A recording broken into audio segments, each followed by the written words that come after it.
yang mengundang teman-teman untuk hadir malam ini. Jadi nggak perlu difoto, nggak perlu di screenshot kayak gitu ya, karena ini adalah hak cipta seperti itu ya teman-teman. Terus, nah sekarang kita masuk nih ke pembahasan kita. Kenapa sih kita bicara wakaf hari ini? Hari ini ya, nih hari hujan-hujan kita bicara wakaf. Padahal wakaf itu kan sunnah ya teman-teman ya. Wakaf itu nggak wajib. Wakaf itu apakah harus berupa tanah? Terus wakaf itu kayaknya belum penting deh. Wakaf itu pohon teladan. Tapi pertanyaannya adalah pada saat tutup usia, kenapa tidak ada orang yang mau bersama-sama dia? Kenapa dia pergi sendiri? Nggak ada yang mau nemenin. Katanya dia adalah orang yang terbaik. Seperti itu. Nah, karena dia sendiri, karena kita akan sendiri, itulah balik lagi teman-teman. Bahwa apa? Bahwa kita butuh yang namanya amal jariah, kita butuh yang namanya amalan. Untuk siapa? Untuk kita, untuk menemani kita di sini nanti. Ya kan?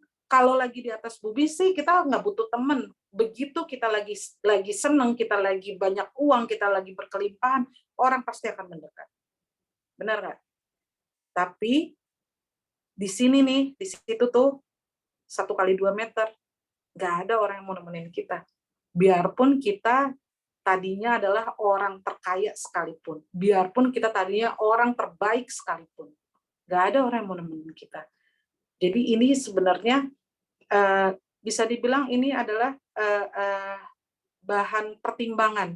Pertimbangan untuk apa? Untuk itu kita harus sudah mulai memikirkan diri kita. Memikirkan diri kita dalam artian apa? Kalau untuk kebaikan, kalau untuk amalan, aku bisa bilang kita harus sedikit lebih egois. Egoisnya dalam artian apa? Ya kita harus mikirin loh. Jangan sampai kita terlalu cuek gitu. Kita harus mikirin. Karena apa? Karena nanti nggak ada orang yang bisa nolongin kita. Seperti itu, ya kan? Nah, setiap manusia akan berada di bawah naungan sedekahnya. Sampai perkara-perkara manusia diputuskan pada hari kiamat kelak. Hadis riwayat Ahmad, ya kan teman-teman? Ini artinya apa? Ya kita harus sudah mulai mikirin sesuatu yang bisa kita bawa untuk nanti di sini, kayak gitu. Hani radhiyallahu anhu menceritakan bahwa kebiasaan Utsman radhiyallahu anhu jika berhenti di sebuah kuburan, beliau menangis sampai membasahi janggutnya. Lalu beliau ditanya, disebutkan tentang surga dan neraka, tetapi engkau tidak menangis. Namun engkau menangis dengan sebab ini melihat kuburan. Mengapa demikian? Beliau menjawab, sesungguhnya Rasulullah Shallallahu Alaihi Wasallam bersabda, sesungguhnya kubur itu adalah persinggahan pertama dari persinggahan akhirat. Bila seseorang selamat dari keburukannya, maka yang setelahnya lebih mudah darinya. Bila seseorang tidak selamat dari keburukannya, maka yang setelahnya lebih berat darinya. Rasulullah SAW juga bersabda, aku tidak melihat suatu pemandangan pun yang lebih menakutkan daripada kubur. Ini dari hadis riwayat At-Tirmidzi dan Ibnu Majah, dihasankan oleh Syekh Al-Albani. Jadi ya teman-teman ya, bahkan Rasulullah pun takut, ya kan? Bahkan Utsman radhiyallahu anhu pun menangis melihat melewati kuburan. Terus kita masih bisa biasa aja lewat tanah pemakaman seperti itu. Malahan mungkin kita ketawa-ketawa. Dan sekarang yang lebih parahnya kita bisa selfie seperti itu ya teman-temannya. Kita bisa foto, bikin konten. Padahal itu apa? Ini hadisnya sahih loh. Bahwa apa? Bahwa pemandangan yang menakutkan. Ya kan? Pemandangan yang menakutkan artinya apa? Artinya untuk seorang Rasulullah, untuk seorang wali Allah, kuburan itu menakutkan. Nah, bagaimana kita, bagaimana saya, bagaimana teman-teman, seperti itu. Keinginan terbesar orang yang telah meninggal dunia adalah bisa berwakaf.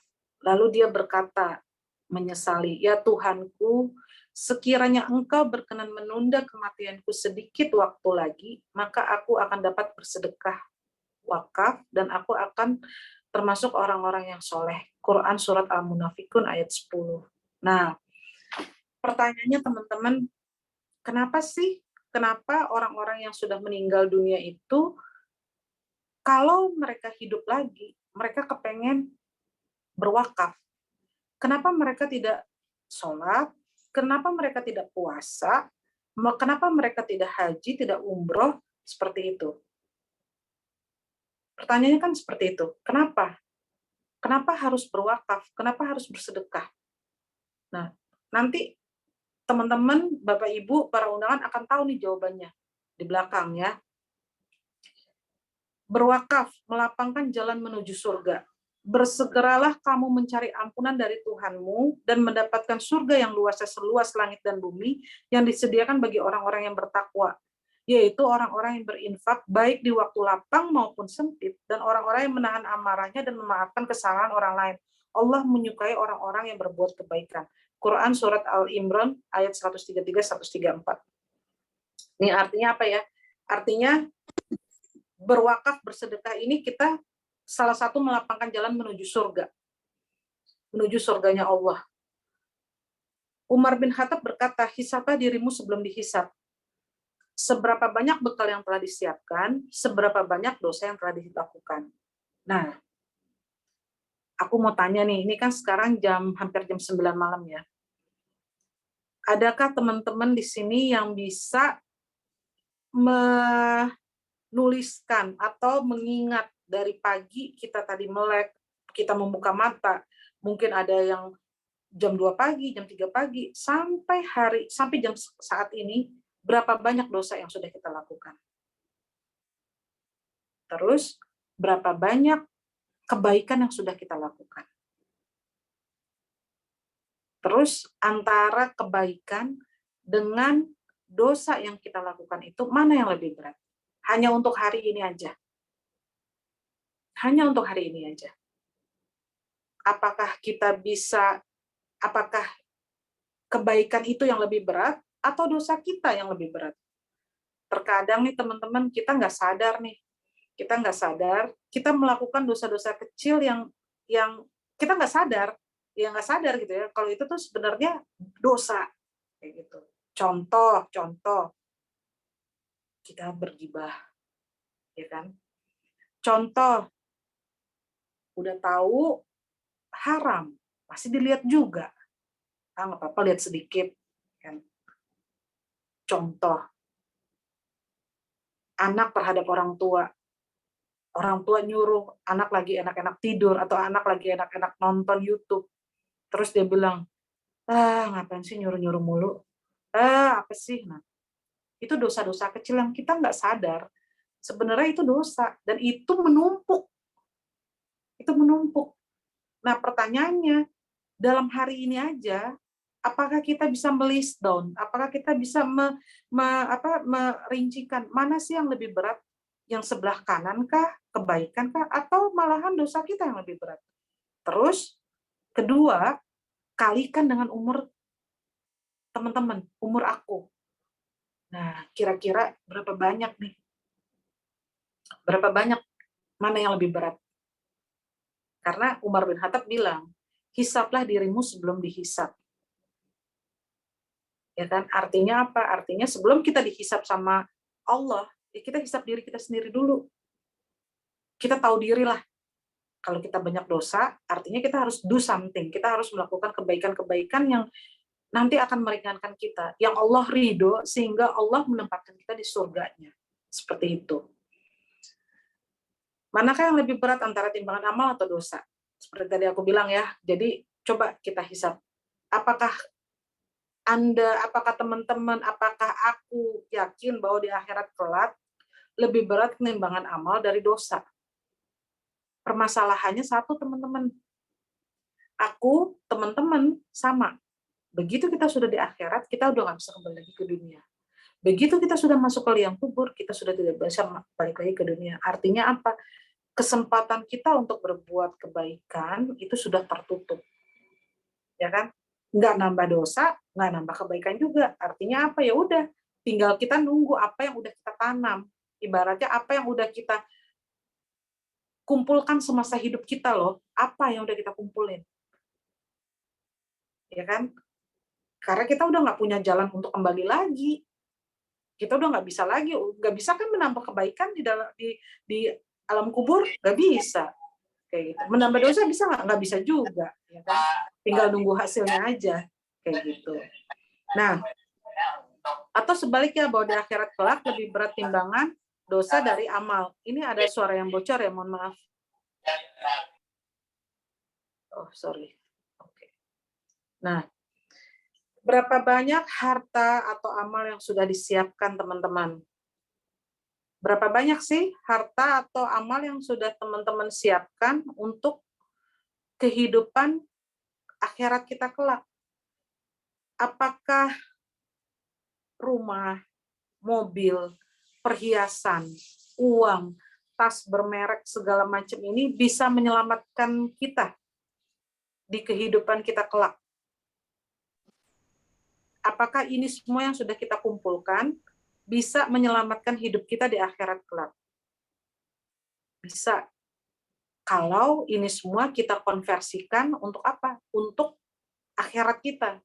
Kalau kita cuma memikirkan kehidupan dunia aja, ya ini nggak bisa diapa. Kita nggak, ya ini udah. Kayak tadi aku bilang di awal, begitu kita tutup usia, ini semua akan kita tinggalin. Nggak ada kan orang meninggal yang bawa tas Hermes-nya ke dalam kuburan, ikut tas Hermes-nya ikut dikuburin, mentang-mentang harga 200 juta. Atau sepatu Belly-nya. Nggak ada kan? Karena itu semua kan kita tinggalin. Nggak ada yang dipakai. Ya kita cuma pakai apa? Kita cuma pakai kain kafan tadi yang seharga 7.000 rupiah per meternya, ya kan? Ini semua akan kita tinggalin. Nah, bagaimana caranya ini semua bisa ikut kita dan bisa menyelamatkan kehidupan akhirat kita? Ya ini kita konversikan. Kita konversikan melalui apa? Melalui wakaf, melalui sedekah jariah, ya kan? Amal jariah berupa wakaf sangat dibutuhkan nanti setelah seseorang meninggal dunia, karena amal jariah wakaf akan terus mengalirkan pahala dan menambah berat timbangan amal seseorang bagi mereka yang melakukannya selagi hidup di dunia. Artinya apa? Ya, wakaf ini adalah amal jariah. Jariah itu kan artinya berkesinambungan, tidak putus, ya kan teman-teman, tidak putus. Nah, inilah yang kita butuhkan, seperti itu. Saat sudah di alam kubur, semua amal terputus. Namun ada 3 hal yang terus mengalir. Rasulullah Shallallahu Alaihi Wasallam bersabda, jika seseorang meninggal dunia maka terputuslah amalannya kecuali 3 perkara, yaitu sedekah amal jariah berupa wakaf, ilmu yang bermanfaat, atau doa anak yang soleh. Nah, aku boleh nih ya sedikit bertanya sama teman-teman di sini. Untuk teman-teman yang sudah memiliki anak, apakah ada teman-teman di sini yang mengharapkan anak-anaknya menjadi anak yang soleh? Kita orang tua pasti, aku yakin 100%, hakul yakin, semua orang tua pasti mengharapkan anak-anaknya menjadi anak yang soleh dan soleha. Kita ajarkan mereka ilmu agama, kita ajarkan mereka sholat, bahkan kita mengajarkan mereka bacaan Al-Fatihah pertama kali, ya kan? Biasanya anak-anak udah umur 2-3 tahun tuh kita bimbing tuh, udah bisa kan, karena apa, sudah bisa kita ajarin bacaan Al-Quran sedikit-sedikit, ya kan? Nah, kita mulailah kita mengajarkan. Nah, ingat ya, mencuri itu dosa. Nah, ingat ya, tidak boleh bertengkar sama teman, karena itu dosa menyakiti teman. Nah, ingat ya, tidak boleh memukul binatang, karena itu dosa. Ya kan? Semua kebaikan kita sampaikan ke anak kita. Karena apa? Kita berharap anak kita akan menjadi anak yang soleh, soleha. Tapi pertanyaannya teman-teman, apakah keimanan itu bisa diwariskan? Apakah kita bisa menjamin bahwa anak-anak kita kelak akan tetap menjadi seorang muslim yang baik, akan tetap menjadi muslim yang taat? Nauzubillah min zalik. Jangan sampai akidahnya berubah. Jangan sampai keyakinannya berubah setelah kita nggak ada. Kita berharap mereka yang akan mendoakan kita, nggak taunya akidahnya berubah. Iya kan teman-teman? Nggak ada orang tua yang tidak ingin anaknya menjadi anak yang soleh dan soleha. Tapi pertanyaannya adalah, apakah kita bisa menjamin mereka akan selamanya menjadi anak yang soleh dan soleha? Wallahu a'lam. Kita selalu berdoa supaya mereka menjadi anak yang soleh dan soleha. Terus yang kedua, ilmu yang bermanfaat. Aku yakin teman-teman, Selama ilmu itu membawa kebaikan, selama ilmu itu mengajarkan kebaikan, itu adalah ilmu yang bermanfaat. Tapi pertanyaannya, mau sampai kapan kita bisa mensyiarkan ilmu yang bermanfaat untuk orang lain? Ya kan? Karena apa? Pada kenyataannya ilmu itu berkembang sesuai dengan perkembangan zaman. Nah, terakhir adalah ya ini, sedekah amal jariah. Wakaf inilah yang bisa kita lakukan. Karena apa? Karena ini bisa kita lakukan pada saat kita masih sehat, pada saat kita masih hidup, pada saat kita masih ada umur, pada saat kita belum pikun, pada saat kita belum lupa. Inilah yang bisa kita lakukan. Jadi, kenapa ini penting? Karena 3 hal ini, teman-teman. Karena 3 hal ini. Jadi, kita lanjutin ya. Amal jariah berupa wakaf adalah bekal yang sangat dibutuhkan nanti setelah seseorang meninggal dunia. Karena amal jariah wakaf akan terus mengalirkan pahala dan menambah berat timbangan amal seseorang bagi mereka yang melakukannya selagi hidup di dunia. Kenapa setiap keluarga penting punya amal jariah berupa wakaf? Dengan berwakaf sekeluarga, insya Allah bisa kembali berkumpul di surga Allah kelak. Ya kan? Artinya apa, teman-teman?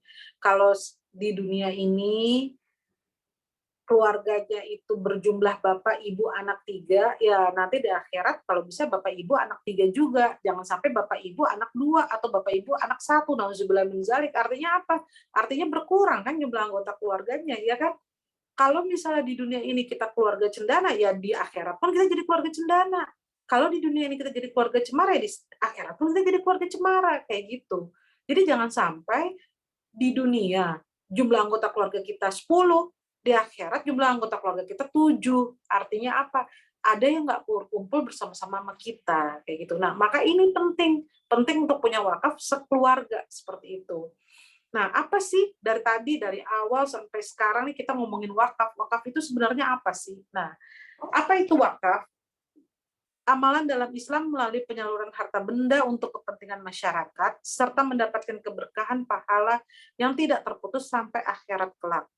Nah, wakaf itu ada wakif. Siapakah wakif? Adalah seseorang yang berwakaf. Ada nazir. Nazir itu siapa? Nazir itu adalah lembaga pengelola harta wakaf. Ada yang namanya mauquf. Mauquf itu apa? Mauquf itu adalah harta yang diwakafkan. Terus ada yang namanya mauquf alaih. Apa mauquf alaih? Mauquf alaih itu adalah pihak menerima manfaat harta wakaf. Terus yang terakhir ada yang namanya ikrar wakaf. Ikrar wakaf ini adalah pernyataan wakaf dapat dikemukakan dengan tulisan, lisan, atau dengan suatu isyarat yang dapat dipahami. Artinya apa? Wakaf itu ada yang namanya rukunnya, ada yang namanya. Kenapa wakaf itu diatur? Karena seperti ini. Karena harus ada wakif, ada nazir, ada mauquf alaih, ada ikrar wakaf. Kayak gitu.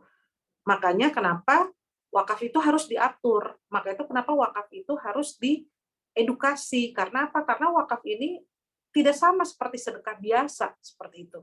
Karena yang kedua, ya karena pahalanya juga lebih besar. Kayak gitu. Terus contoh nyata kekuatan wakaf dalam sejarah Islam. Nah ini contoh nyata teman-teman. Masjid Nabawi. Masjid Nabawi atau Al-Masjid An-Nabawi adalah sebuah masjid yang didirikan secara langsung oleh Nabi Muhammad SAW, berlokasi di pusat kota Madinah di Arab Saudi. Masjid Nabawi merupakan masjid ketiga yang dibangun dalam sejarah Islam dan kini menjadi salah satu masjid terbesar di dunia, ya kan? Nah, Masjid Nabawi ini dulunya itu adalah wakaf dari Rasulullah, ya kan? Kalau aku nggak salah ingat ya, ini adalah tanah yang dibeli Rasulullah dari anak yatim piatu. Jadi dibeli dan inilah dibangun Masjid Nabawi dan sampai hari ini masjidnya masih berdiri. Artinya apa? Ya sampai hari ini juga Rasulullah menerima apa?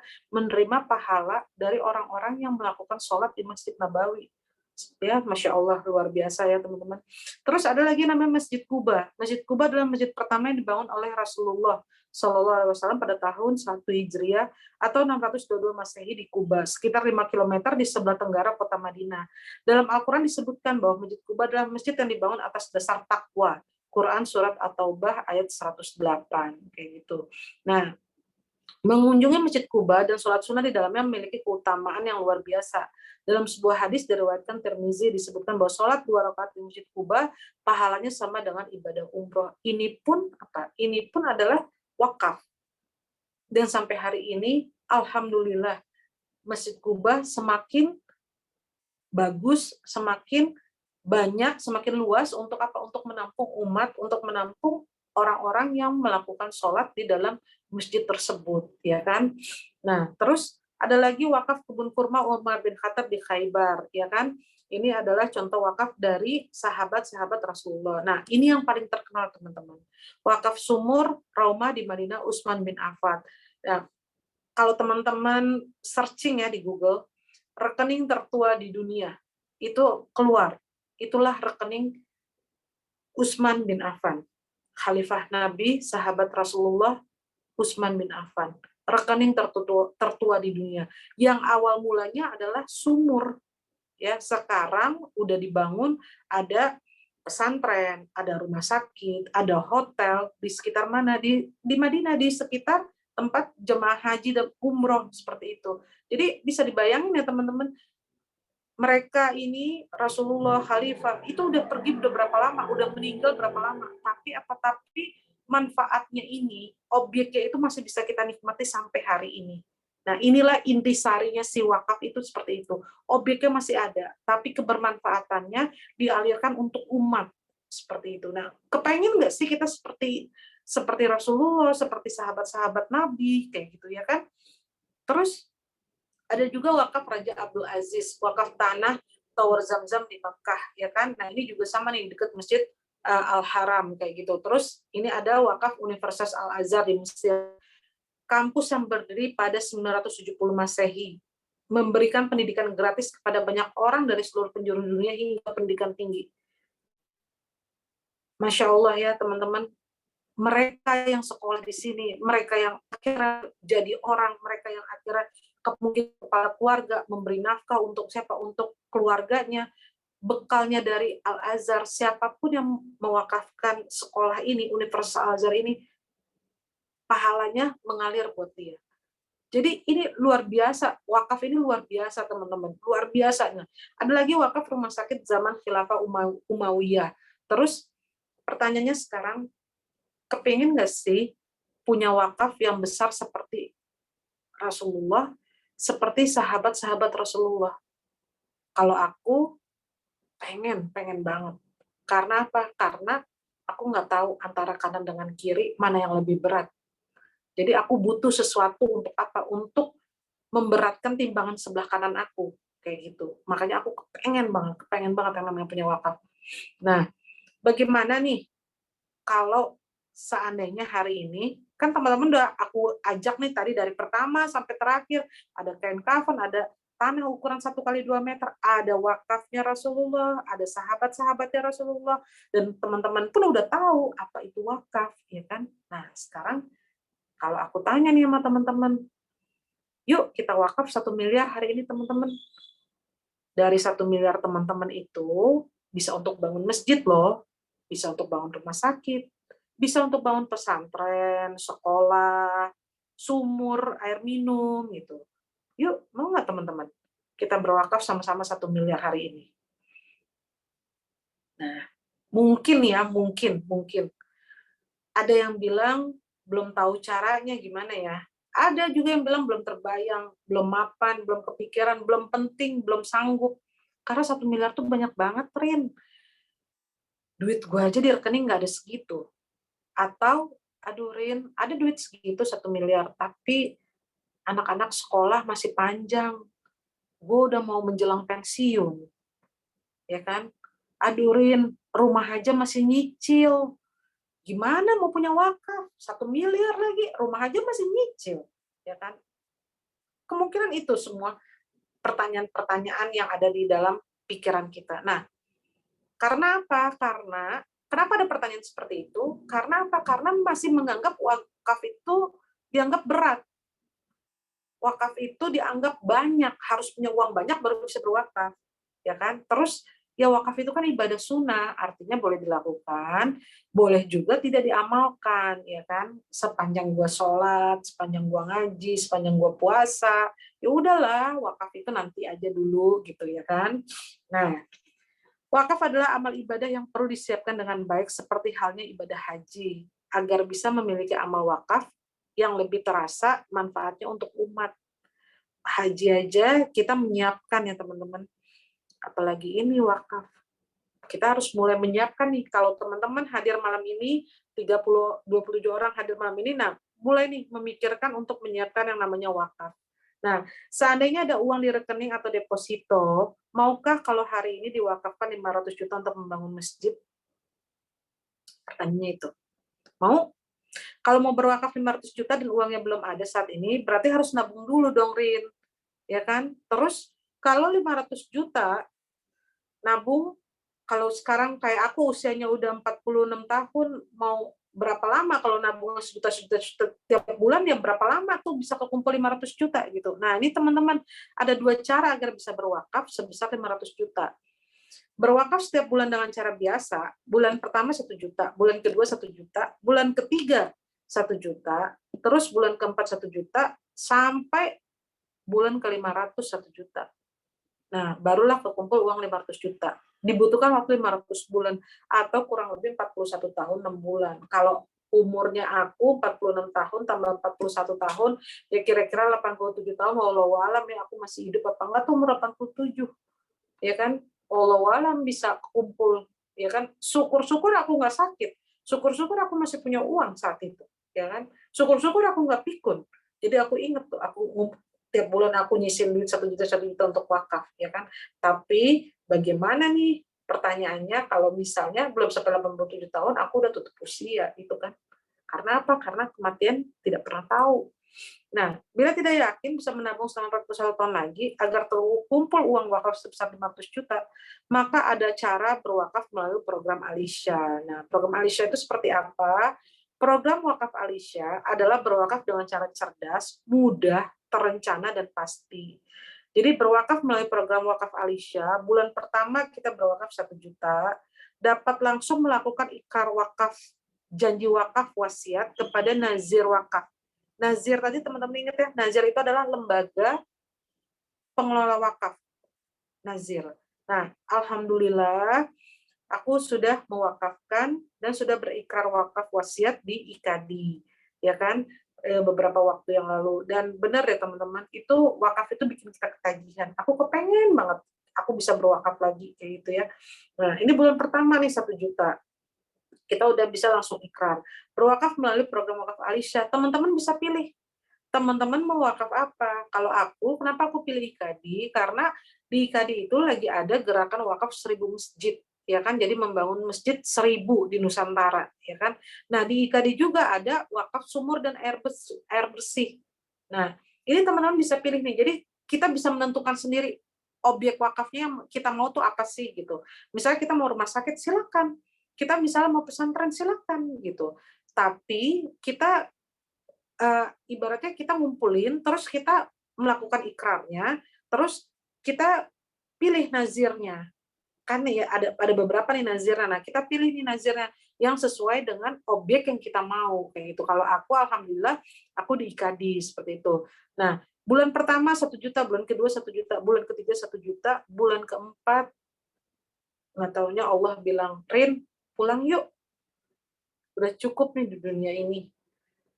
Nah, maka akan tersedia dana wakaf uang tunai sebesar 500 juta diterima oleh nazir wakaf dan dikelola sesuai wasiat wakaf waktu aku melakukan ikrar wakaf gitu.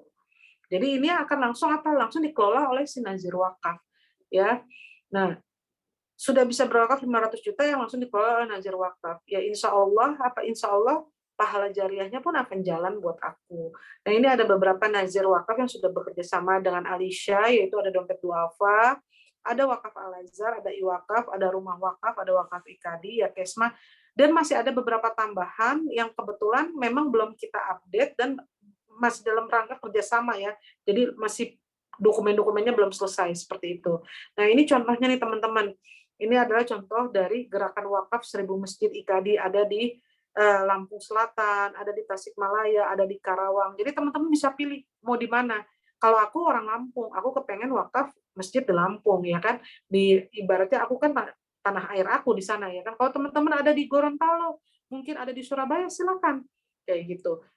Jadi nanti apa? Jadi nanti IKADI akan membangunkan masjid sesuai dengan wakaf wasiat polis kita, seperti itu. Nah, ini ada wakaf sekolah juga, wakaf pesantren, wakaf masjid, wakaf sumur, kayak gitu. Ini ada beberapa teman-teman kita yang sudah melakukan, alhamdulillah sudah berwakaf ya. Jadi karena kita tahu, karena aku tahu, teman-teman aku pun tahu pentingnya wakaf, makanya kita buru-buru nih melakukan wakaf mumpung kita masih sehat. Seperti itu teman-teman. Ini adalah di Kampung Makfiro ya, di Kampung Makfiro Bina Umat, ini ada di IKADI. Terus ini adalah proses penyerahan wakaf uang tunai sebesar 100 juta dari almarhum Agus Gunawan kepada Yayasan Kampung Mahfirah. Ya teman-teman, kalau aku nggak salah umurnya ini masih muda banget ya, almarhum Agus Gunawan ini.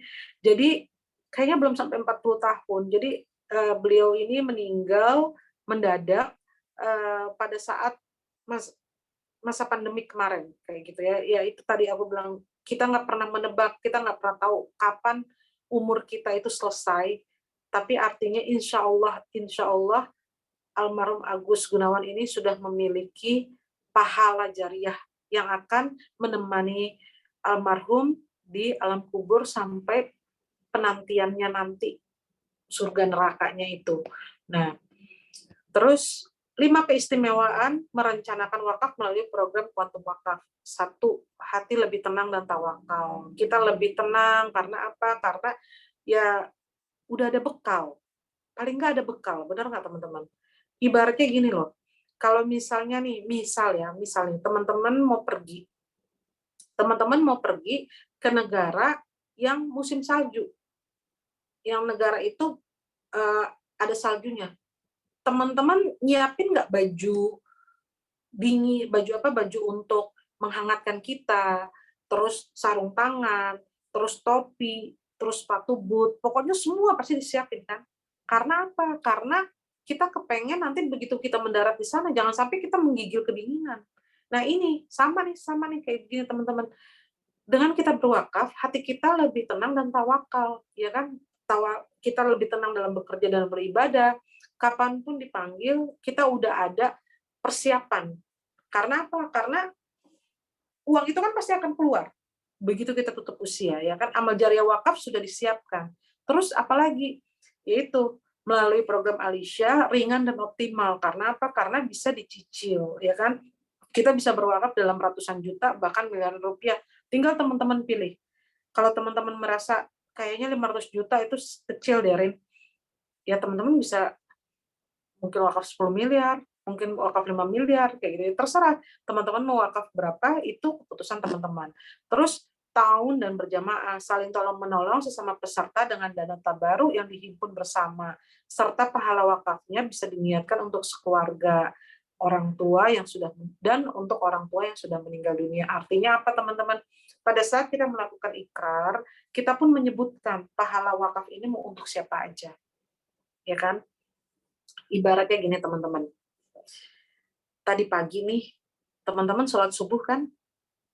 Atau tadi deh, teman-teman sholat maghrib, teman-teman doain orang tua teman-teman.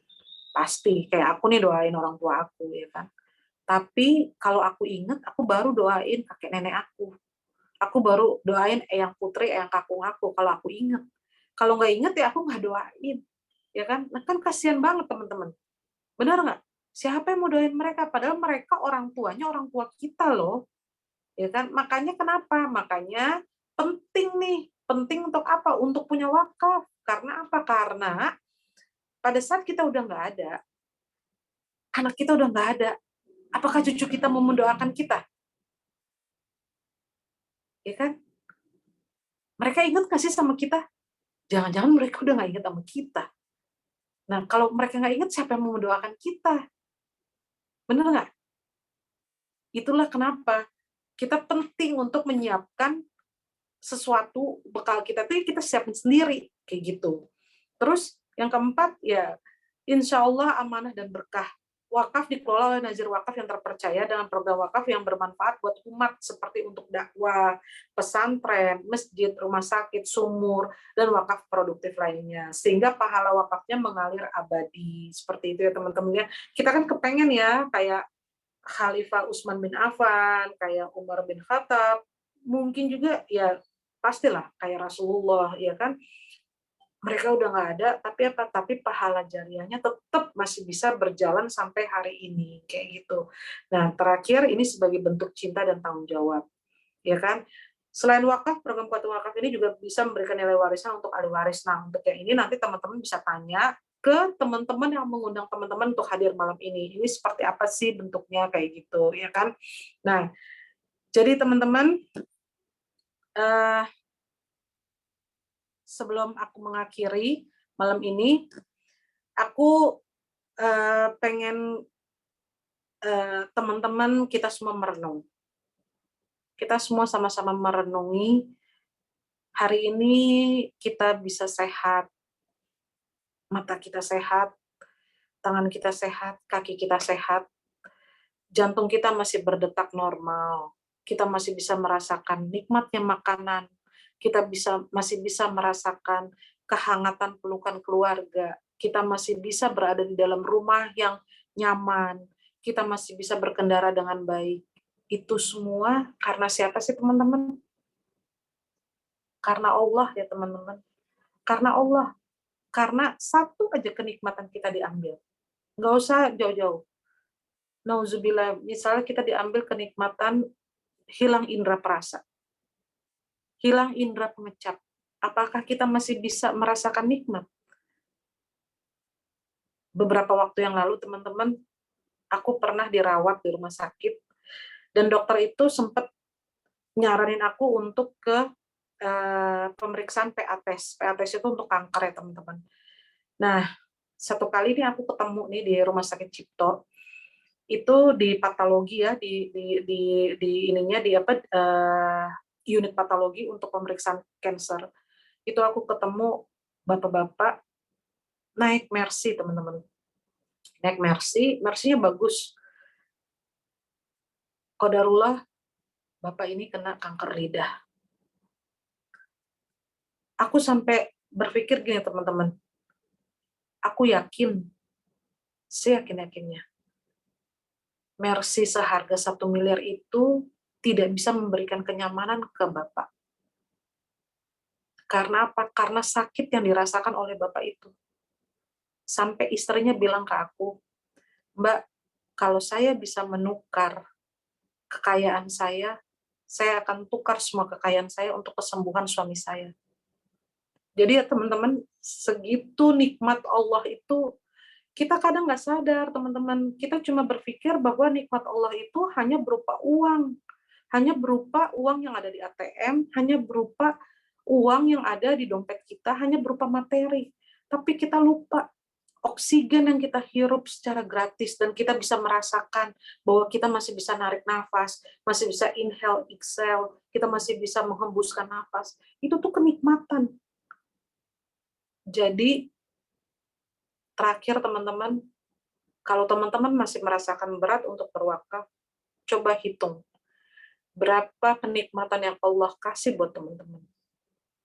Teman-teman boleh lihat suami istri teman-teman, teman-teman boleh lihat anak-anak teman-teman, teman-teman boleh lihat rumah teman-teman, kendaraan, bahkan teman-teman boleh melihat keadaan teman-teman.